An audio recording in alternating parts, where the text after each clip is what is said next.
Ya. Bien. Entonces hoy día martes 19 de octubre vamos a revisar el capítulo 4 del libro de Eclesiastés que hemos estado estudiando estas semanas. Gracias al Señor porque ya al revisar los 3 capítulos que hemos estado revisando los días anteriores hemos podido reflexionar, hemos sacado muchas reflexiones edificantes para nuestra vida. Y hoy día no va a ser la excepción, ¿verdad? El capítulo 4 también, ahí lo vamos a disfrutar, hay mucho que podemos aprender de la palabra. Antes de leer el capítulo, que es cortito, unas preguntas para contextualizar el tema. Hermana Rosita, ¿a quién se le atribuye el libro? ¿A quién se piensa que fue el autor de este libro de Eclesiastés? ¿A Simón? ¿No? Cerca. Se parece un poquito el nombre, claro, se parece, pero... Samuel se parece, pero... Se parece, pero... Es con ese. Samuel. Pero es más largo que Samuel. Ay, no lo puedo decir. Ya, a ver, le vamos a dar tiempo a ver si se acuerda, no se preocupe, piénselo ahí, tranquila. Piénselo ahí. No, tranquila. Haga memoria. ¿A quién se le atribuye? Dijimos que lo más... No lo más probable.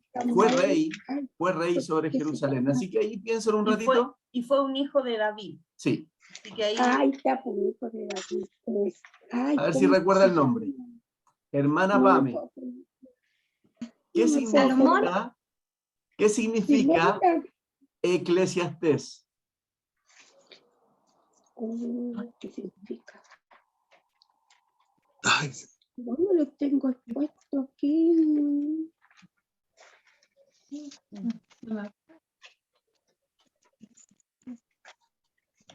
Están saliendo pillados todo hoy día.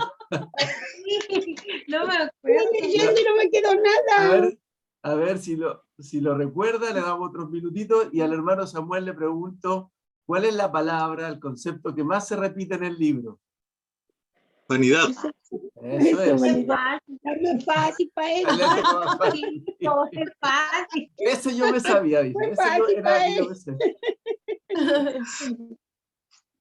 Y, hermano Sami, ¿cuántos capítulos tiene Eclesiastés? 12. Pastor, ¿será Salomón? Ese es mi hermana, bien. Ya. Samuel. Andaba cerca, hermano. Y, la hermana Pame ya se acordó. No, me están soplando. A ver si le soplan bien. Miembro de una congregación, algo así. Pero no cualquier miembro, es el que enseña. Podría haber dicho maestro, podría haber dicho predicador, porque no sé si su Biblia, la Reina Valera dice Eclesiastés o el predicador, dice ahí.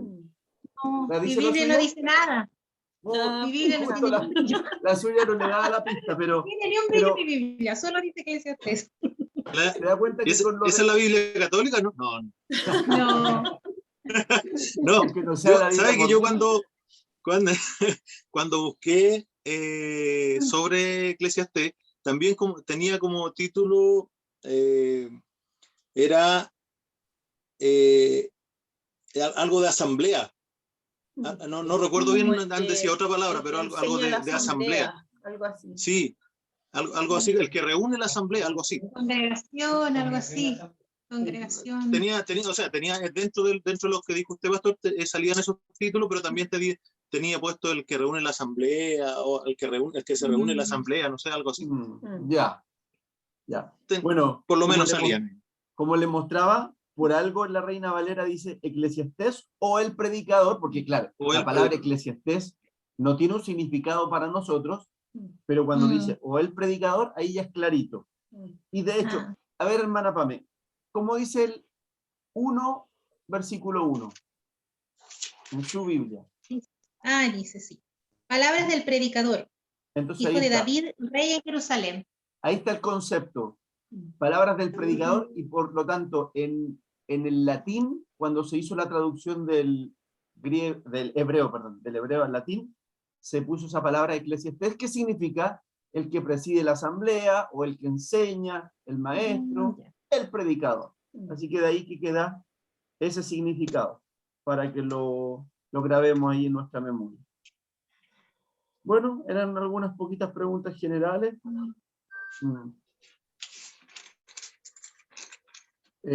Recordemos una más, por favor. Aquí el que quiera, el que lo recuerde, lo responde. ¿Cuál es el versículo clave de este libro? Lo hemos comentado en varias ocasiones. Que hay un versículo que resume... El 12-13. Perfecto. 12-13. El 12-13, ¿verdad? Sí. Que es como el que resume el sentido del libro, ¿verdad? Muy bien. Ahí sí todos se acuerdan. Yo estoy aquí Súper bien. en esto. Por Muy favor. bien. Ya, entonces ahora vamos a avanzar, ¿ya? Y vamos a ir leyendo el capítulo 4. Lo vamos a leer en la versión Reina Valera, aunque hoy día en la tarde lo leímos en otras versiones con mi esposo, y es súper clarito también, pero la Reina Valera igual es bastante útil. Ya. ¿Lo leo yo o lo leemos alternadamente? Ya, vamos bueno, léalo. Ya. Lo leemos entonces. Dice: me volví y vi todas las violencias que se hacen debajo del sol. Y he aquí las lágrimas de los oprimidos sin tener quien los consuele. Y la fuerza estaba en la mano de sus opresores, y para ellos no había consolador. Y alabé yo a los finados, los que ya murieron, más que a los vivientes, los que viven todavía. Y tuve por más feliz que unos y otros al que no ha sido aún, que no ha visto las malas obras que debajo del sol se hacen. He visto asimismo que todo trabajo y toda excelencia de obras despierta la envidia del hombre contra su prójimo. También esto es vanidad y aflicción de espíritu.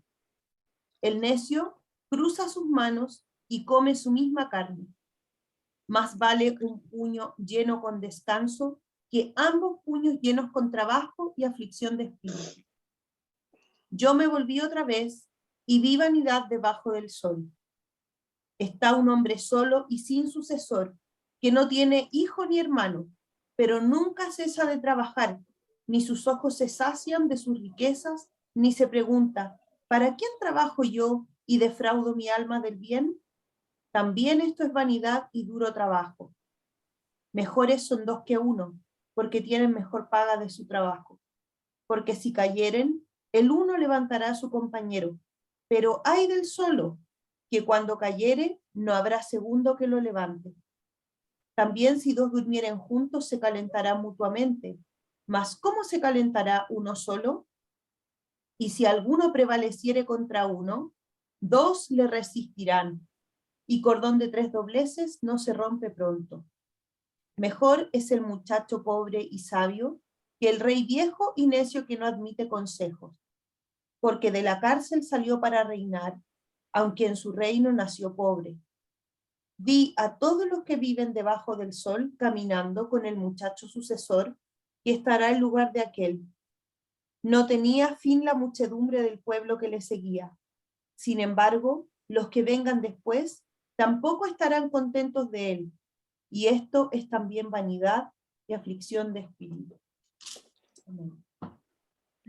Bien, este breve capítulo contiene varios temitas pequeños, aunque ¿cómo podríamos englobarlos todos en un solo contexto, en un solo tema general? Me parece a mí que es acerca de la sabiduría. ¿Cómo vivir mejor? Mantiene esa nota, ese tono de acerca de la vanidad, ese tono de decepción con la necedad de la vida, pero al mismo tiempo da esperanza de cómo vivir mejor. Hay consejos entre medio, hay varios consejos prácticos y como les decía al comienzo, apuntan a una sabiduría de vida, cómo vivir bien y no vivir en los errores que el hombre tiende a cometer. Hay varios errores que podríamos distinguir aquí, pero vamos a tratar de ir por orden. Lo primero, en el versículo 1, este sabio predicador, observador de la vida, reconoce que debajo del sol, es decir, en esta tierra, hay muchas injusticias, ¿verdad? Habla de las violencias que sufren los oprimidos. Habla de las lágrimas de los oprimidos, sin tener que los consuele. Y dice que la fuerza estaba en la mano de sus opresores. Normalmente, en la historia humana, mis hermanos, el poder humano se levanta en base a la opresión de otros. Por eso nosotros los cristianos también tenemos que valorar la democracia. Porque cuando no hay democracia hay más abusos todavía, hay más opresión. Cuando yo decía en la historia, los poderes se levantan en base a la opresión, es pensar, por ejemplo, los egipcios.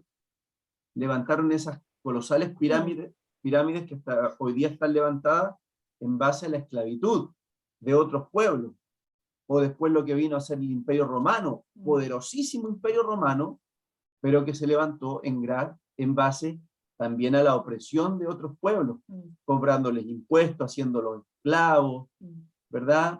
Quitándoles el derecho a su vida propia, porque en esos tiempos la esclavitud era lo normal. Y en gran parte de esta era cristiana, la esclavitud fue lo normal. Sabemos lo que hicieron con muchos africanos que se los llevaron a otros países para trabajar como esclavos. Terrible. Pero menos mal, gracias al Señor, que en la mayoría del mundo la esclavitud ha sido abolida, ha sido eliminada, porque al mismo tiempo ha avanzado este principio de la democracia, la dignidad de todas las personas.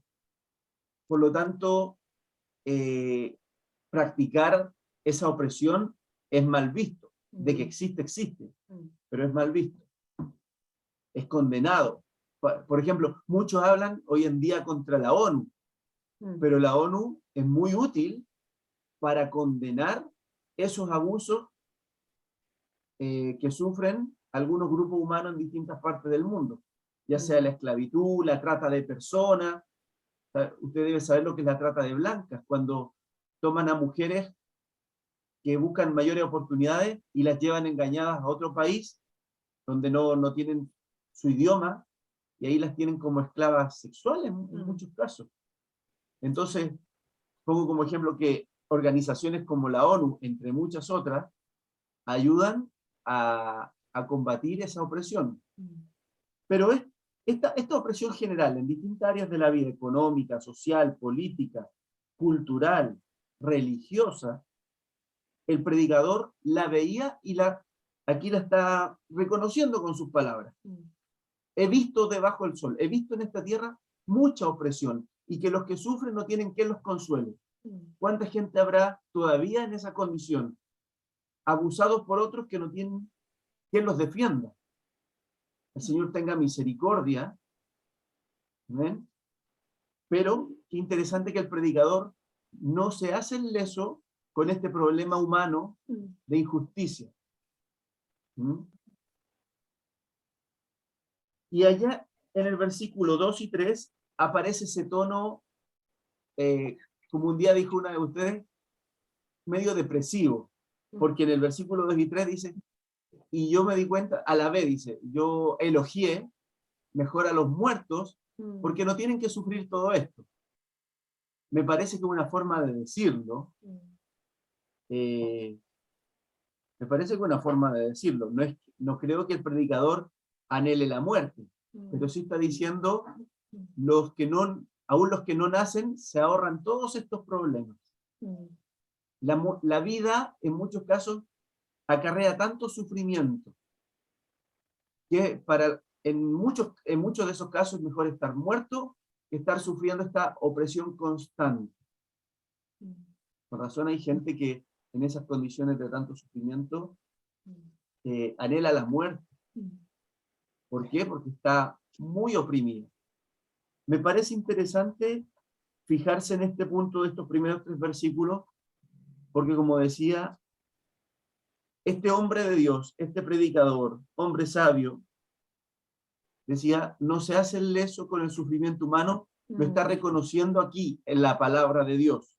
Usted sabe que por voluntad de Dios, este libro de Eclesiastés, que tiene por ahí ese tono pesimista, por voluntad de Dios este libro está en la Biblia. Por lo tanto, lo que nos está diciendo aquí acerca de la opresión es una reflexión que los cristianos también debemos hacer. ¿Qué pasa cuando los opresores, los impíos, la gente injusta, abusiva de otros, tiene el poder? En la historia ha ocurrido muchas veces.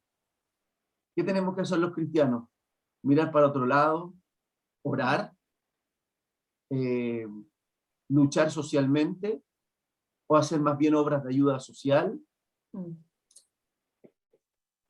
Quizás todas esas cosas, no es una ni otra, es todas las cosas juntas también, porque cuando yo ponía el ejemplo de que aún en la era cristiana ha existido esclavitud, más o menos serán hace unos 120 años atrás, que en Estados Unidos, un país cristiano, dejó de permitirse la esclavitud, un país cristiano.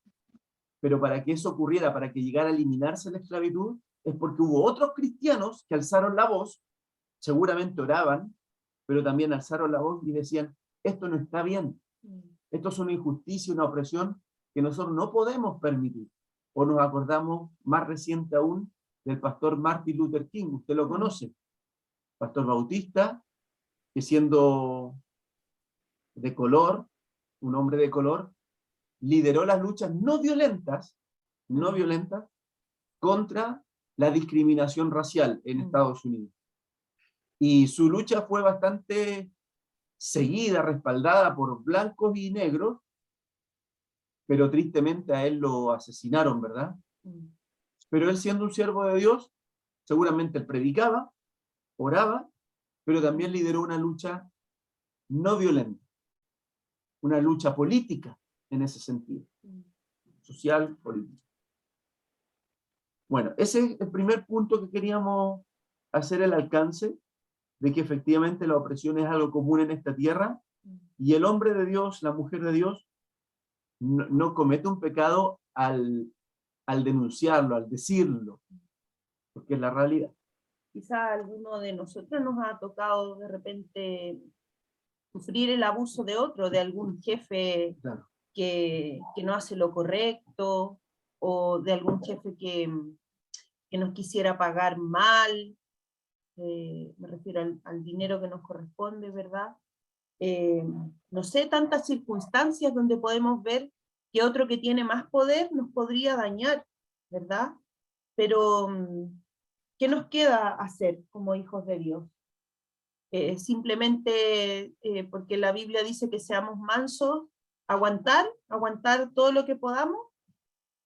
¿Cuál es la actitud correcta que un hijo de Dios debe tomar ante una situación así? No, si bien es cierto, hoy día no somos esclavos, ¿verdad?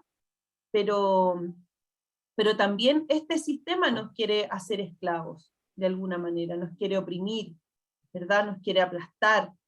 Por lo tanto, como hijos de Dios, debemos ser capaces también de rebelarnos a eso, pero no de una manera violenta, ¿verdad? Lo sabemos, sino que con sabiduría, denunciando esas opresiones, ¿verdad? De manera sabia, pidiéndole al Señor sabiduría. Sin duda, Salomón veía todas estas situaciones, estas injusticias de la vida, y él sabía que debían ser enfrentadas también con sabiduría.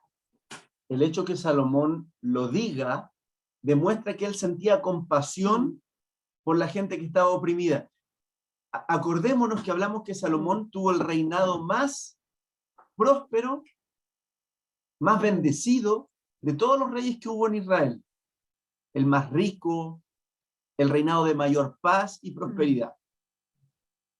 Y podemos, por todo lo que está en la Biblia acerca de Salomón, de su reinado, en los libros de Reyes y de Crónicas, podemos deducir que Salomón no fue un rey opresivo, no explotó, no oprimió, no maltrató a sus súbditos, todos los que estaban bajo su reino. Él fue, de hecho, Salomón tiene que ver con shalom. Usted sabe lo que significa shalom, con paz.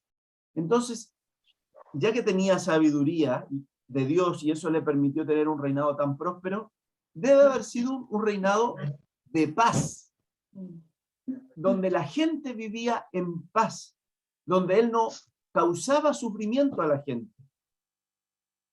Por ejemplo, cuando juzgó ese caso de esas dos mujeres que se peleaban por el hijo, porque una sinvergüenza de esas dos había matado a su hijo sin querer y se quiso adueñar del otro bebé. ¿Se acuerda? Él, al dictar sentencia bajo la sabiduría de Dios, trajo paz. ¿Por qué? Porque fue una sentencia justa. No torturó, no mató a la que estaba mintiendo, pero sí le entregó el hijo a la verdadera madre. Entonces, cuando se hace justicia verdadera, se genera paz. Ese es un ejemplo que Salomón debe haber administrado mucha paz en su reinado para todos sus súbditos. Y cuando leemos ese versículo 1, que él ve las violencias que sufren los oprimidos, podemos discernir que él siente compasión por los que sí están oprimidos, sufriendo. Por lo tanto, mis hermanos, gracias a Dios que vivimos, decía, en tiempos de democracia, donde no se nos imponen las cosas a la fuerza, gracias al Señor por eso, pero si en otros países, en distintos rincones del mundo, la gente es oprimida, usted sabe, las mujeres en países musulmanes son tan oprimidas, tan privadas de sus derechos, tratadas casi como un objeto solamente. Yo creo que no nos queda otra cosa sino compadecernos y decir, eso no está bien. Eso no está bien. No nos puede dar lo mismo. Aunque creo que cuando salieron las noticias de Afganistán, de que los talibanes tomaron el poder, yo creo que la mayoría de nosotros se compadeció de esa gente que quería huir de ahí, decía, y especialmente las mujeres, no queremos este sistema, porque tienen razón, iban a ser muy oprimidas por esa forma de los talibanes que tienen de pensar. Así que nosotros debemos, como Salomón, también compadecernos, también sentir interés por lo que viven otros. Pero vamos a seguir. Sí, avanzamos. Me parece... El versículo 4. Sí. Ahí pasa otro Yo quería tema. comentar, sí, porque pasa a hablar de la envidia. Eso. De la envidia que le genera a otro el éxito de alguien. La mayoría de la gente le interesa alcanzar el éxito porque envidia a sus vecinos. Estoy leyendo la Nueva Traducción Viviente, el verso 4. Pero eso tampoco tiene sentido, es como perseguir el viento.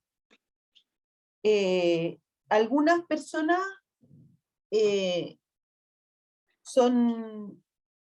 cuando ven como la prosperidad de otros, se le despierta la envidia, ¿verdad? Ese deseo de tener lo que el otro tiene, de poder tener yo ese auto, esa casa, ese esposo, ese hijo, no sé.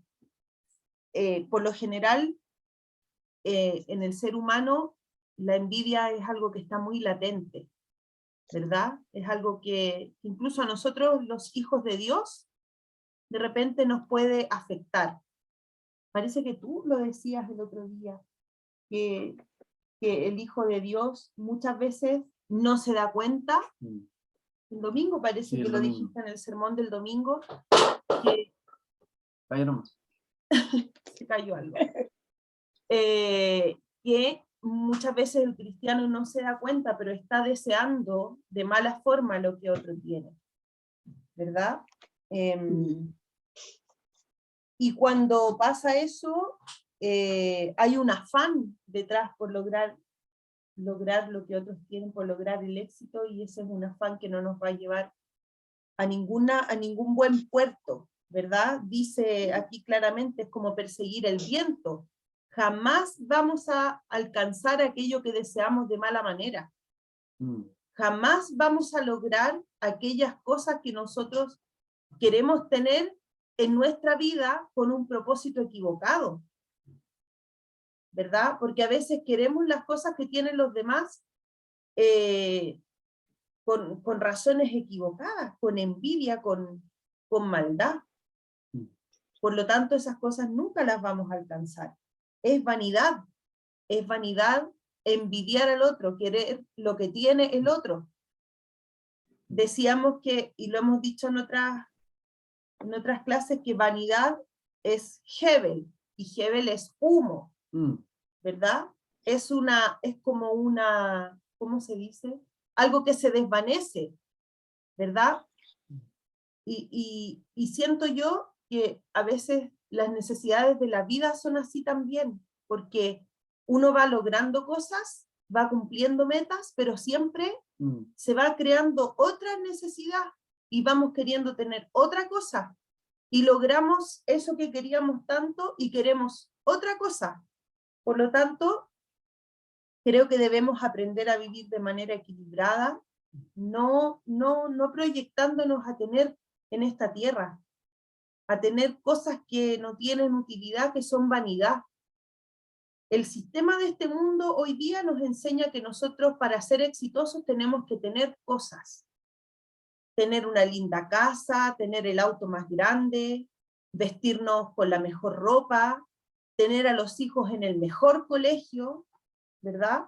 Y este sistema nos oprime y nos lleva a eso, ¿verdad? Pero nosotros, como hijos de Dios, debemos ser equilibrados en nuestra forma de vivir. Y si Dios nos permite alcanzar cosas, nos permite tener un buen vehículo, tener una casa linda, poder tener a nuestros hijos en un buen colegio, qué bueno, pero ese no es el sentido de nuestra vida.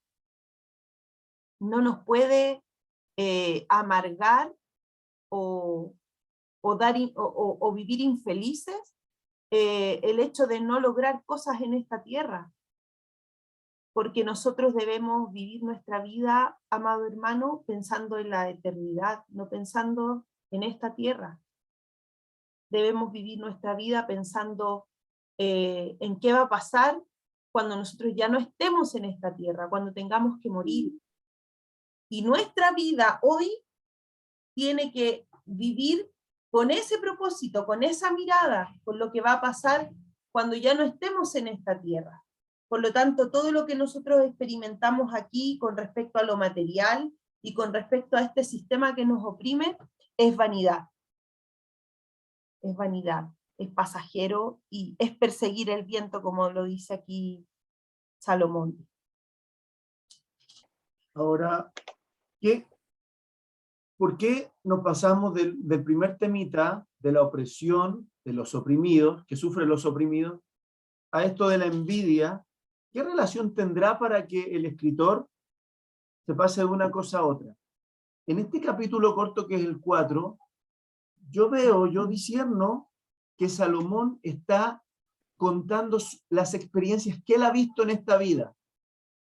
Recordemos que Salomón ya es anciano, este es un libro más bien corto, y dentro de este libro corto que es Eclesiastés, estamos en un capítulo que me parece que es el más corto de todos, y por lo tanto, él está mostrando así rápidamente algunas cosas potentes que él ha visto en esta vida, cuando digo potente me refiero a enseñanzas que él ha observado. Primero, el tema de la opresión, que a él le causa compasión, y ahora la envidia, que también hay una carga ahí emocional, también podría ser compasión, porque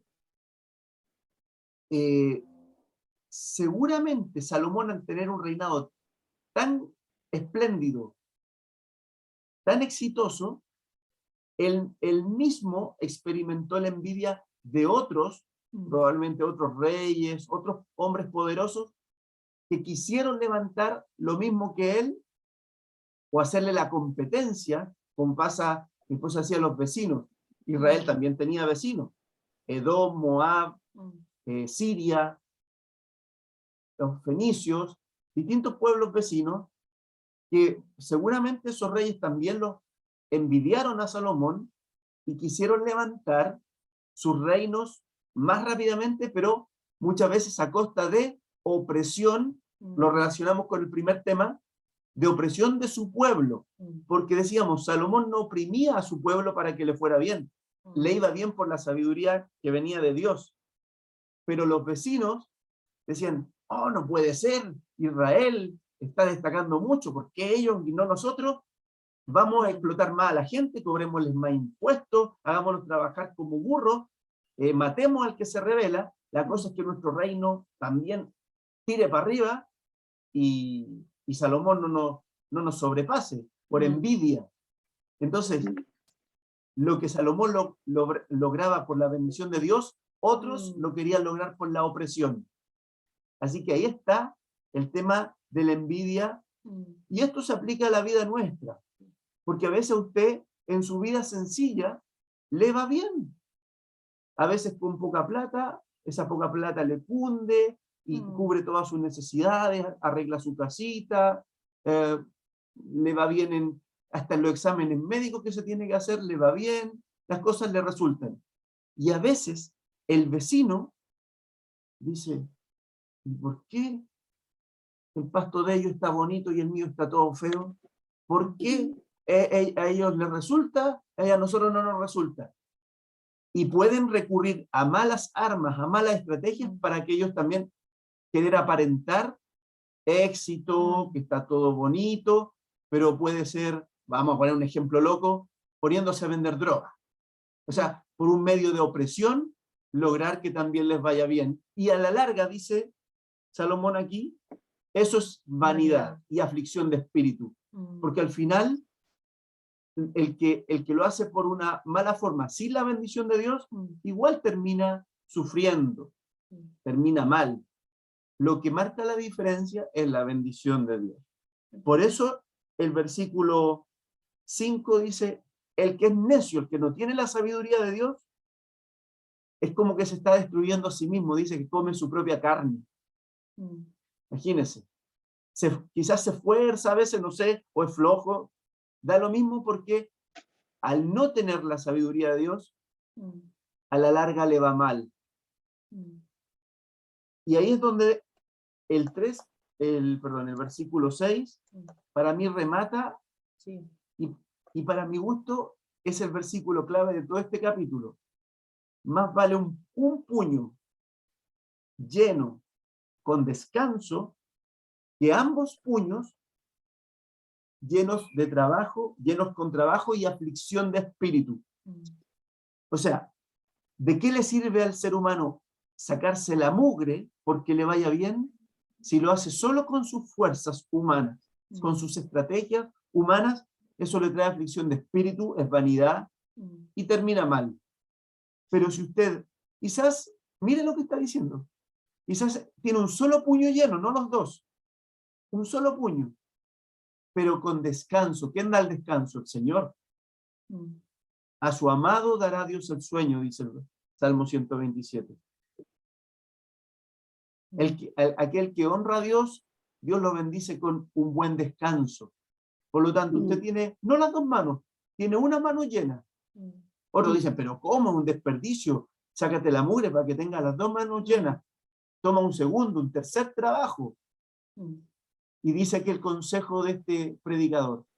Más vale que tengas una mano llena, pero con un espíritu descansado, con paz, que solo la da Dios. O sea, el consejo de este sabio predicador no es sácate la mugre por tener las dos manos llenas, por acaparar lo más que puedas. Está diciendo, quédate contento con lo poco, pero con eso que Dios te ha dado, disfrútalo. Y mantén la paz y el descanso de tu espíritu. Porque el que tiene las dos manos llenas con afán, con estrés, con angustia, sin paz, eso no vale la pena. Por eso digo que este versículo 6 es la clave de todo el capítulo, porque Salomón en el fondo está diciendo, a mí me ha ido bien, no porque yo me haya sacado la mugre trabajando. Salomón le fue muy bien. A mí me ha ido bien porque Dios me bendijo. Y no es que Salomón no haya trabajado. Salomón era un hombre sabio que trabajaba, pero no se afanaba, porque tenía sabiduría de Dios. Gran parte de su vida. Hablamos que en un tiempo ahí se desvió, pero él sabe lo que es ser bendecido a través de la sabiduría de Dios, y esa es la invitación para nosotros. En estos tiempos materialistas donde le dicen a la gente, trabaja, trabaja, acumula, ten, consume todo lo que puedas, el Señor dice, trabaja, descansa, disfruta, mantén la paz de tu corazón, que nada te robe la paz que yo te doy. Recibe sabiduría mía para que te vaya bien, porque no te va a ir bien por tu fuerza humana, te va a ir bien con la sabiduría que yo te doy. Se podría resumir esto en que la actitud correcta es trabajar, hacer bien nuestro trabajo con excelencia, pero con moderación, ¿verdad? Con equilibrio. No nos está diciendo esto que nosotros seamos flojos y nos crucemos de brazos a esperar la bendición de Dios, sino que está diciendo que hagamos nuestra parte que a nosotros nos corresponde, y que la otra parte que le corresponde al Señor, Él la va a hacer también, ¿verdad? Y muchos de nosotros hemos experimentado la bendición de Dios en nuestra vida, la prosperidad que Dios da, ¿verdad? Y esa prosperidad no viene de que nosotros nos reventemos trabajando, ni que tomemos 1, 2 y 3 trabajos para lograr las cosas que necesitamos, sino que seamos equilibrados y podamos ser capaces de trabajar con equilibrio, ¿verdad? No sobreexigiendo nuestra vida, sino que trabajando, pero también disfrutando la vida. No olvidemos que este libro nos habla mucho de eso también, de que nosotros seamos capaces de disfrutar lo que tenemos, de disfrutar nuestra vida, de alegrarnos por lo que Dios nos da, ¿verdad? La bendición del Señor es la que enriquece. Lo mejor es el esfuerzo moderado con ganancia moderada. Qué impresionante eso. La ganancia moderada. Porque nosotros no estamos aquí en esta tierra para hacernos ricos. Si el Señor nos bendice, y es su propósito que nosotros alcancemos más riqueza o más de lo que tenemos, qué bueno, pero eso tiene que venir del Señor, como una recompensa del Señor. No porque yo me dé la vida trabajando para hacerme rico. ¿Se entiende?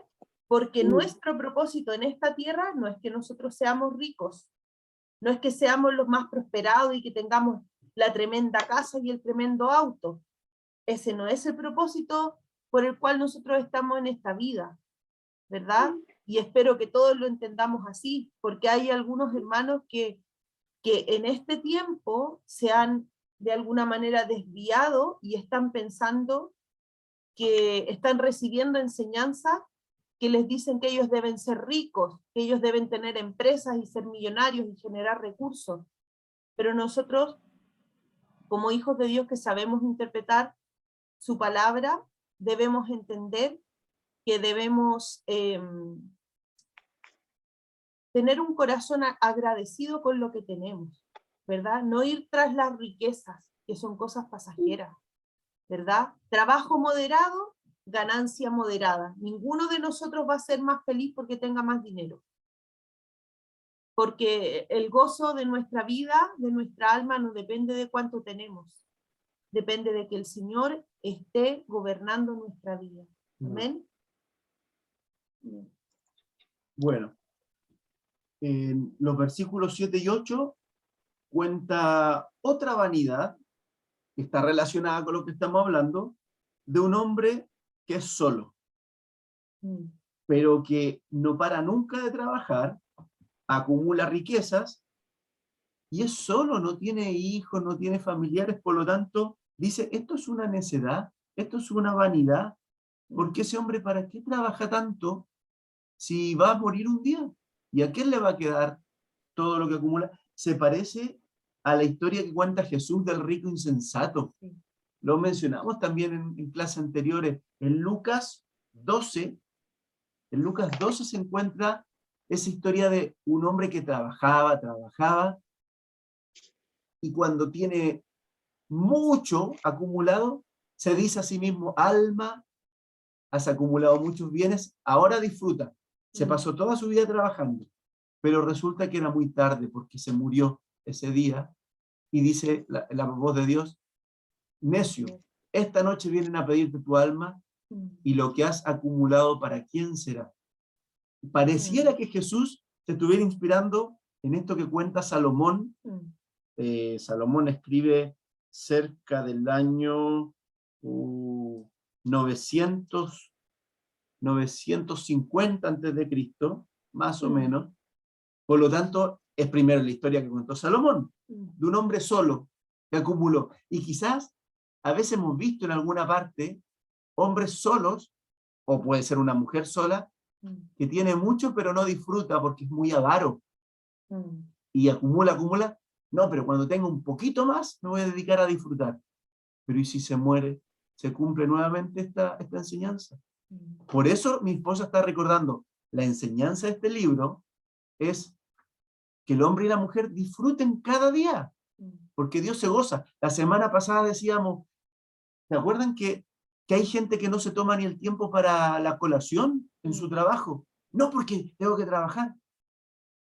Sí, pero mira, si no vas a comer y no vas a ocupar esos 40 minutos que te dan legalmente, por lo menos separa ese tiempo para estar en reposo, porque no eres una máquina, eres un ser humano.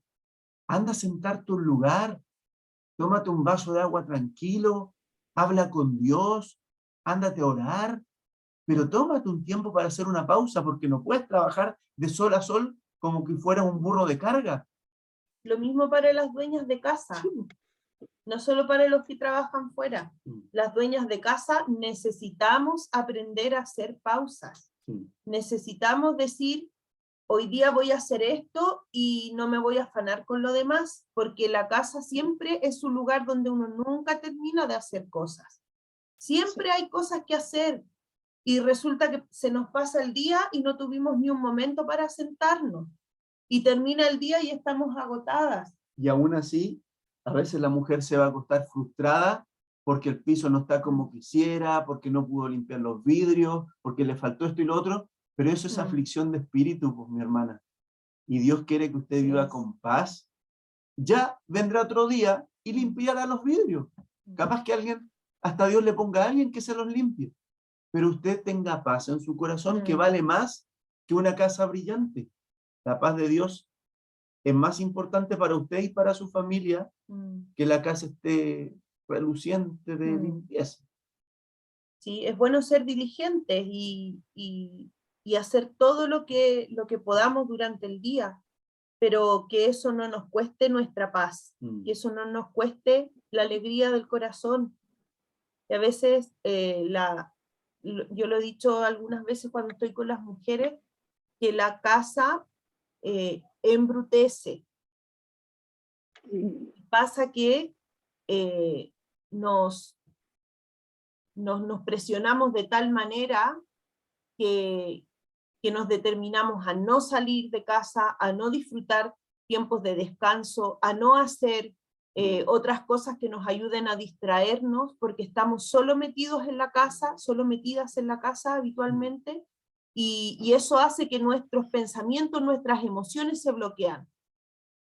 Por lo tanto, nosotras debemos ser mujeres sabias, que sabemos administrar nuestro tiempo, nuestras tareas del día a día, y también darle un tiempo de descanso a nuestro cuerpo. En algún momento parar, leer la palabra, tejer, leer un buen libro, ver algo en la televisión, tomarse un tecito, hacer algo que nos haga descansar, porque la casa y las obligaciones que tenemos en el día no nos pueden quitar la paz, no nos pueden quitar el gozo que debe estar en nuestra vida porque tenemos al Señor. Rápidamente, para avanzar, queremos concluir para escucharle a ustedes los comentarios que hay en su corazón. Pero mire, del versículo 9 al 12, habla acerca de no estar solo, porque se fijaron que esa vanidad, la última que contó, del hombre que trabaja y trabaja, pero no le va a quedar a nadie, a ningún cercano de él, todo lo que ha acumulado, lo lleva al tema de la soledad, que es mejor estar acompañado. Mejores son dos que uno. Ahí aparece el famoso versículo, a veces se ocupan los matrimonios, cordón de 3 dobleces. No se rompe fácilmente porque lo relacionamos que aunque no es solamente unión de 2 personas, tiene que ser de 3. Con el Señor al medio de esta relación. Dios, el hombre y la mujer. Pero ¿qué pasa si no son casados, no hay un matrimonio?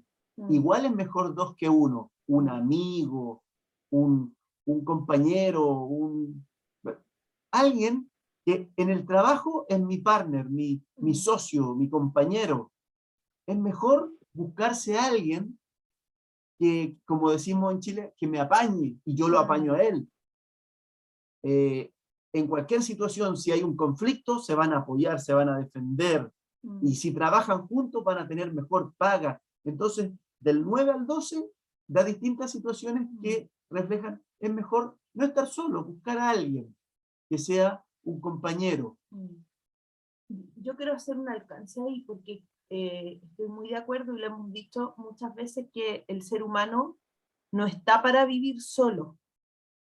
El ser humano ha sido creado para vivir en contacto con otros, para vivir en comunidad, en compañerismo con otros. Si no, el Señor no habría creado a Eva, hubiera dejado a Adán solo nomás en el paraíso y que él fuera feliz con los animales y los frutos, ¿no es cierto? Pero el Señor dice, no es bueno que el hombre esté solo.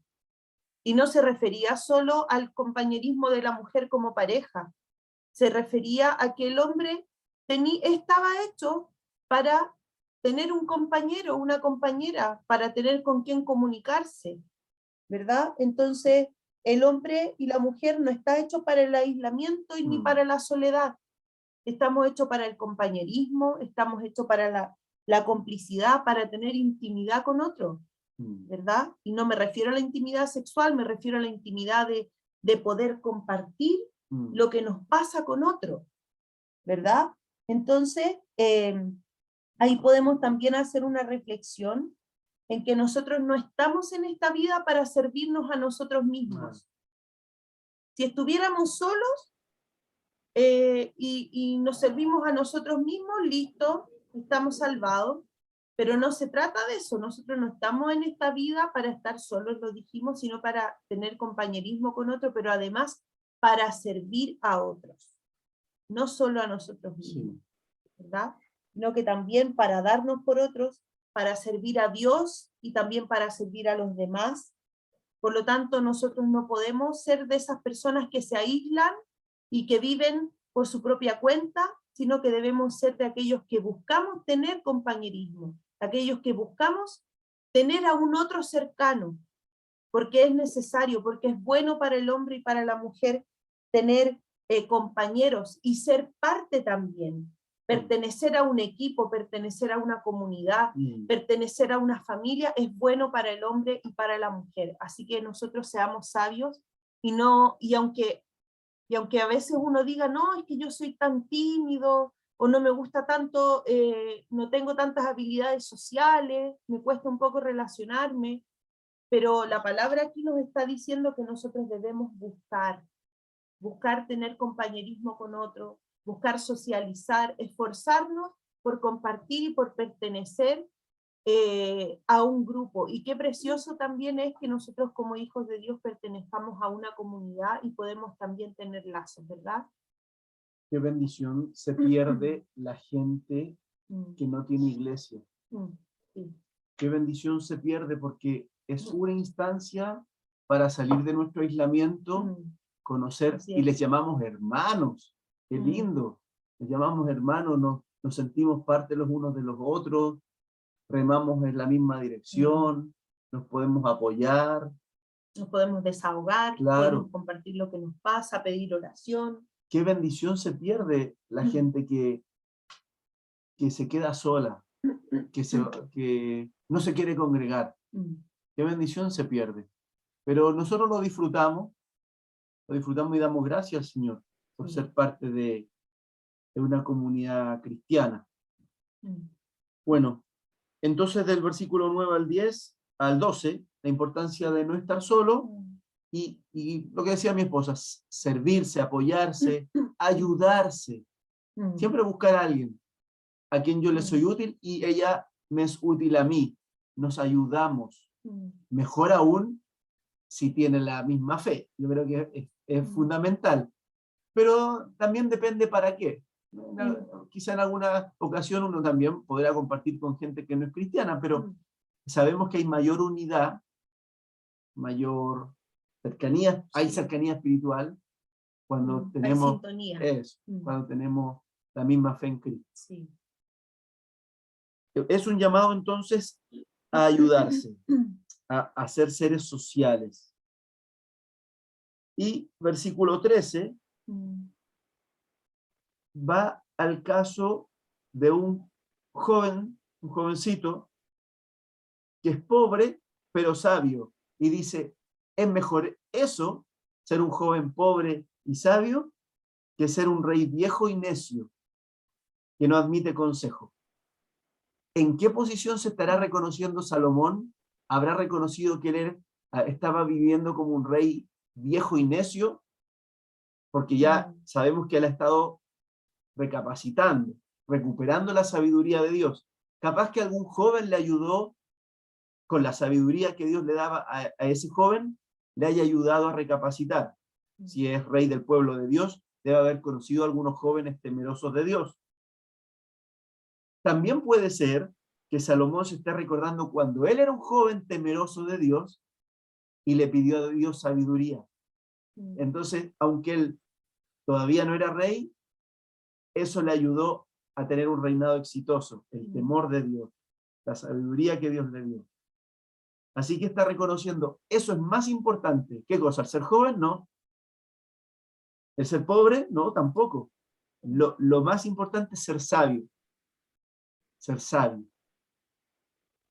Bueno, ahí pone un ejemplo en el versículo 14 de este joven puede haber salido incluso de la cárcel o venir desde abajo, pero con esa sabiduría que tiene, puede llegar a reinar, aunque haya nacido pobre. Está destacando la importancia de la sabiduría. También como que nos habla un poco de la inutilidad de querer perseguir posiciones, de querer perseguir poder, ¿no es cierto? Porque de alguna manera se llega a la cima o se llega al poder, pero son cosas que son sin sustancia, no tienen ninguna relevancia. Ninguna relevancia en lo que a nosotros nos importa, porque en esta tierra, claro, a la gente le interesa encontrar un lugar, estar en posiciones de poder, pero nosotros sabemos que esta tierra pasa, ¿verdad? Y en cierto sentido no tiene ninguna relevancia tener posiciones de poder en lo que a nosotros nos importa, que es la eternidad. El que tiene autoridad en esta tierra no va a tener ninguna autoridad en el reino de los cielos, ¿verdad? ¿A quién admiramos más nosotros? ¿A una persona poderosa, con mucho poder político, o a una persona sabia, que quizás no tiene poder político? La sabia. ¡Qué bueno! Pero lo que está diciendo mi esposa es que el poder se ve atractivo, se ve codiciable, pero también es vano. Además perdona, pero además que ahí también lo dice, porque como que a los importantes en algún momento los quieren, pero después los dejan de querer. Eso. Los dejan de valorar y viene otro que va a ocupar su lugar. Eso es lo que nos está diciendo, ¿verdad? Eso está diciendo, de que hay vanidad en el poder, en la riqueza. El punto no es que el muchacho pobre llegue a ser rey, porque al final, aunque la gente lo siga como rey, después, cuando él se muera, igual se van a olvidar de él. Aquí, Salomón está cerca, está en una etapa ya bien avanzada de edad, está cerca de su muerte, y está recuperando la sabiduría verdadera. Por lo tanto, está valorando lo realmente importante y diciendo, que yo sea rey y que la gente me admire, esto es vanidad, no sirve mucho. ¿Por qué? Porque igual me van a olvidar. Igual me van a olvidar. Yo no voy a seguir siendo importante. Pero sí es importante que yo, con poder o sin poder, sea una persona sabia, que muera con sabiduría. ¿Por qué? Porque la sabiduría es una señal de que Dios está contigo. En este mundo engañoso, a veces la gente cree que Dios está con el poderoso, con el rico, con el exitoso. Y no, a veces no tiene nada que ver. Pero sí Dios está con el que tiene verdadera sabiduría, aunque no tenga poder, como usted o como yo. Quizá usted nunca sea famoso, famosa, pero sí con Dios podemos y debemos ser personas sabias. Como dice Santiago 1:5, si alguno tiene falta de sabiduría, pídala a Dios, el cual da a todos abundantemente y sin reproche, solo que pida con fe. Entonces, pidámosle sabiduría a Dios, porque eso vale la pena para esta vida y para la que viene después de esta. Las personas que buscan o que se esfuerzan por tener un lugar de poder están buscando la aprobación de los hombres. Pero nosotros, Rico también. claro, los ricos buscan la aprobación de los hombres, pero nosotros como hijos de Dios debemos buscar la aprobación de Él. Porque esa es la que a nosotros nos debe importar, no el reconocimiento de las personas en esta tierra. Debe darnos lo mismo porque es un sinsentido, es una vanidad, es vanidad del corazón del hombre, ahí se manifiesta la vanidad del corazón del hombre, al querer ser reconocido, al querer que los demás te rindan como honor, ¿no es cierto?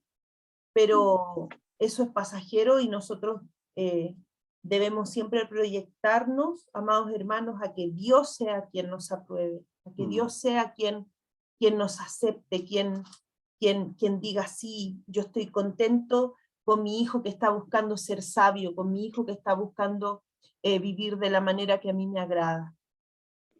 No las cosas de esta tierra, que son vanidad, ¿verdad? Que son pasajeras, que es como perseguir el viento. Se repite mucho ese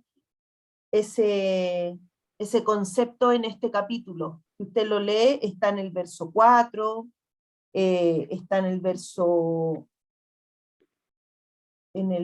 15, en el 16, está en el verso 6. Aunque la Reina Valera lo dice de otra manera. Le llama aflicción de espíritu. Sí.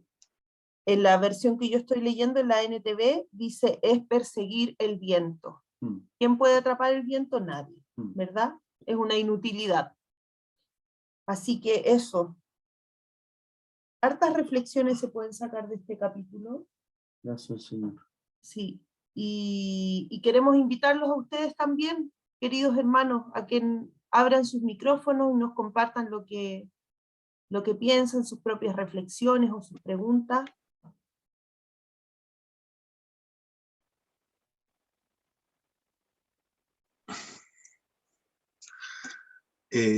A mí me asalta una duda, dijo alguien por ahí. La verdad. O sea, se me venía a la mente, como decía en el 14, cuando dice, porque de la cárcel salió para reinar, aunque en su reino nació pobre. No sé, como que lo siento como que es el mismo Salomón que está diciendo, porque él nació pobre de sabiduría. Porque no, él no lo tenía antes. Después lo pidió a Dios y ahí lo adquirió, la sabiduría. O sea, se me viene eso a la mente, no sé si será tan así que puede ser, pero en el versículo 14. Claro. Si aunque en su reino nació pobre, como que, no sé, como que siento que está hablando de él mismo, de que... Lo que pasa es que está hablando de que este joven era sabio. Entonces, un joven así, un joven siendo sabio, podría salir de la pobreza y triunfar. Por lo tanto, aquel que triunfa o aquel que le puede ir bien en esta vida es aquel que vive con sabiduría. Eso es lo que nos... Y aunque Salomón nunca estuvo en la cárcel, era hijo del rey David, pero sí puede estar haciendo, hermano Samuel, Salomón puede estar haciendo memoria de otro joven sabio como lo fue José, que José sí estuvo en la cárcel, pero Dios de ahí lo sacó para llegar a ser un gobernante de Egipto. Así que podría, como conocedor de la palabra que era Salomón, podría estar haciendo alusión de ese joven sabio que fue José. Sí. Claro. Ahora, David ocupa una expresión que Dios levanta al pobre del muladar. No es una cárcel, pero ¿qué es el muladar? Es como un establo donde tienen a las mulas, hediondo, ningún brillo, pero dice David cuando alaba al Señor, que a Dios le ha placido levantar al pobre, al menesteroso del muladar y hacerlo sentar entre los príncipes. Entonces, aunque venga, ¿qué está queriendo decir? Cárcel, muladar, aunque venga de lo más bajo, aunque haya sido despreciado, como José que fue vendido por sus hermanos, y como tantos otros hombres y mujeres de Dios, si son sabios, si usted en algún sentido ha sido despreciado, pero usted es sabio, busca la sabiduría de Dios, se la pide cada día, Dios le va a levantar. Dios le va a levantar. Amén. Así es. ¿Algo más? Hermanas, hermanos Sami, ¿algo más que comentar? No, ahí esperando que las hermanas también comenten y ahí vamos a...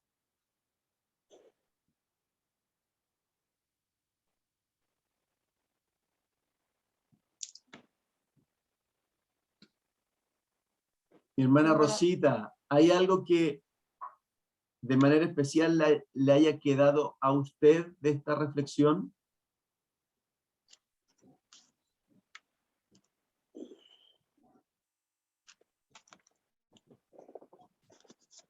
Aunque uno viva sola, igual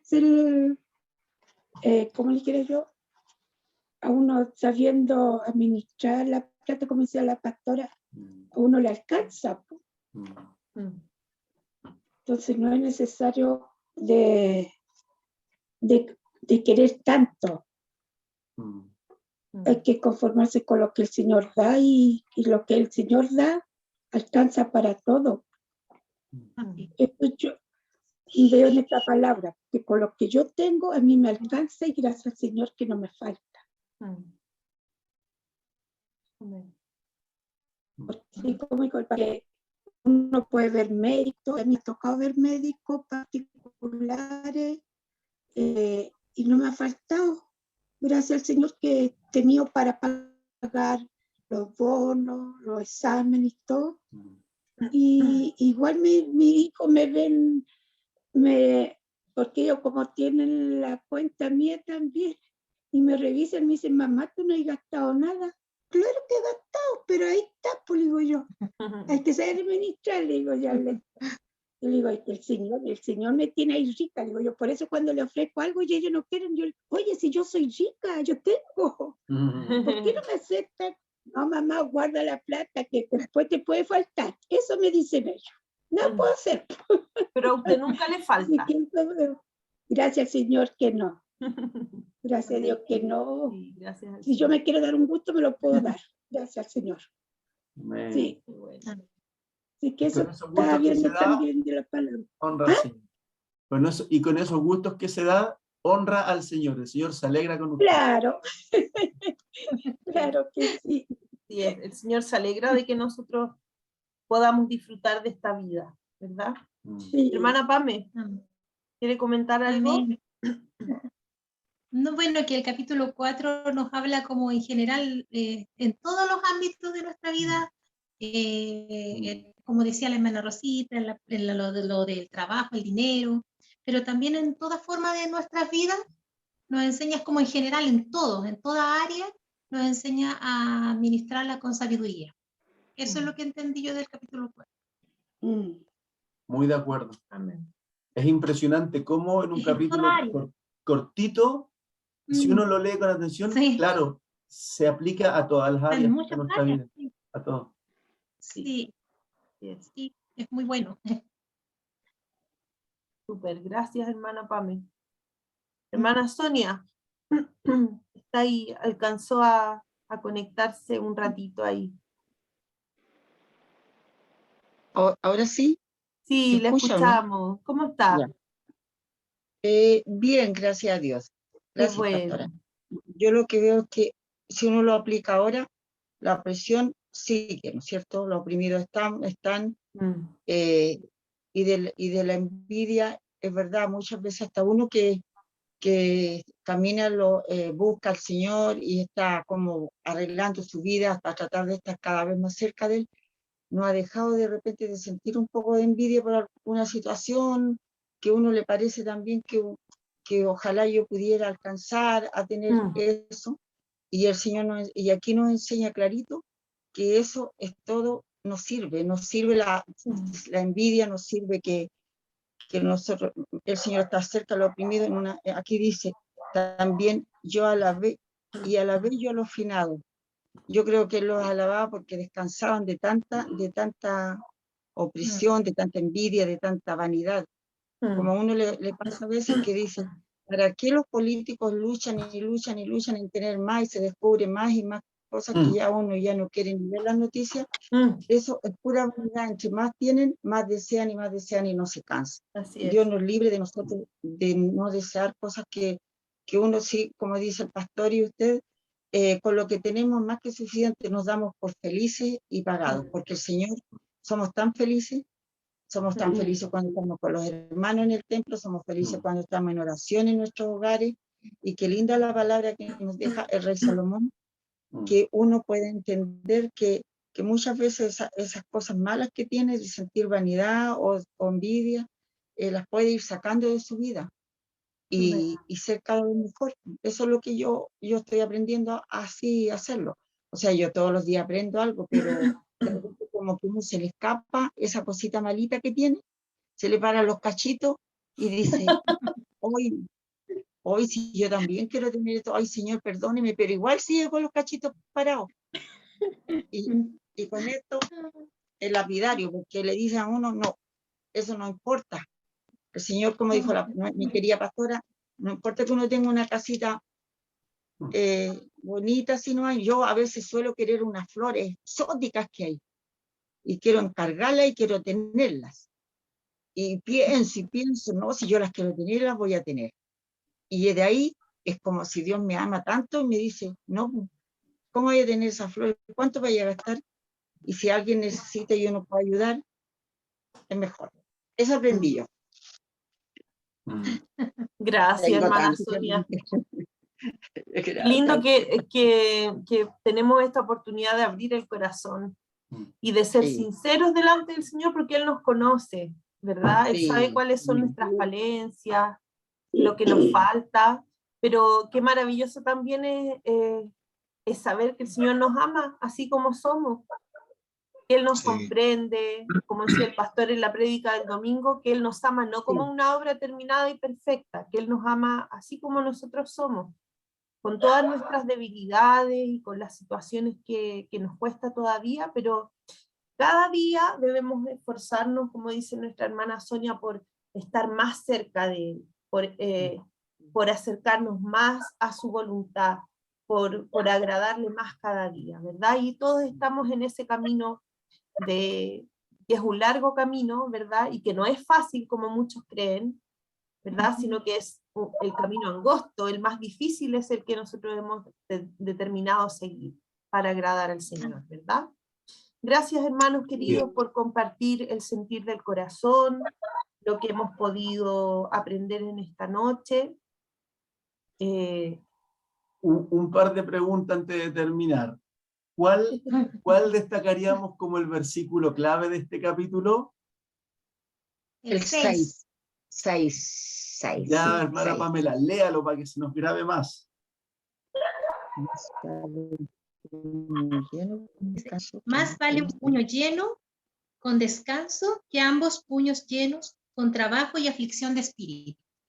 Bien, es Amén. un gran consejo de un hombre sabio para nosotros y sobre todo de Dios para nosotros, porque viene de Él.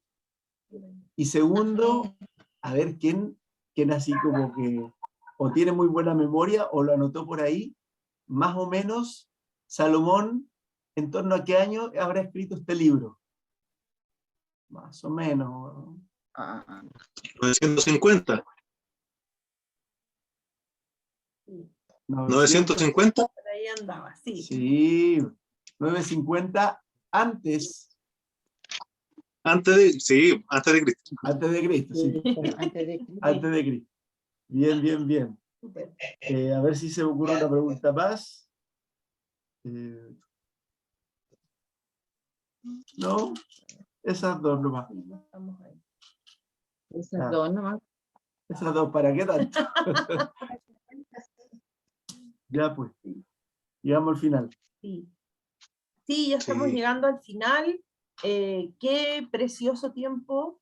Gracias, sí. Y qué bueno también por los hermanos que lo van a ver después. Les enviamos un abrazo a todos ellos también, ¿verdad? Mañana vamos a estar subiendo este video al canal de YouTube y el resto de los hermanos también lo pueden revisar ahí. Ha sido un lindo tiempo de poder verle, queridos hermanos, de poder compartir con ustedes la palabra. Gracias por estar ahí cada martes. Que el Señor nos bendiga, nos dé un buen descanso. Vamos a hacer una oración, ¿ya? Y vamos a estar terminando ya. Amado Dios, gracias por su palabra. Gracias porque usted nos quiere moldear cada día más, hacer más como usted.